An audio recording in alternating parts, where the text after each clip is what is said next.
এই বাংলাদেশ টিম বা Bangladesh cricket team এটা হলো আমাদের বাংলাদেশের মানুষের একটা আবেগের জায়গা, যেটা আসলে সিন্ডিকেটের হাতে বন্দী হয়ে গেছে এখন।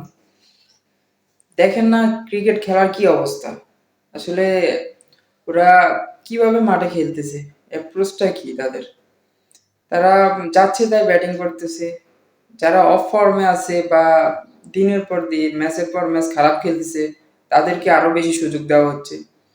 আসলে এটা কেমন সিলেকশন বা কেমন টিম ম্যানেজমেন্টের কাজ আমি বুঝতেছি না। জাকির, শামীম এরা মিডল অর্ডার বলতে বাংলাদেশের কিছুই নাই এখন বর্তমানে।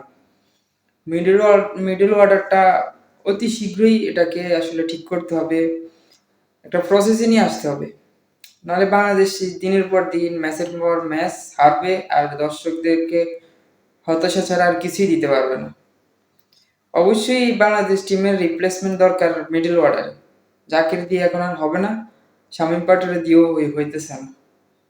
সো আমরা চাই সাব্বির রহমানকে সুযোগ দেওয়ার জন্য, বা আদার্স আরও কয়েকটা ভালো প্লেয়ার আছে হয়তো বা, ওইগুলোর সুযোগ দেওয়ার জন্য আমরা এটাই দাবি জানাই। সিন্ডিকেট মুক্ত ক্রিকেট টিমটাকে গড়তে চাই বা দেখতে চাই।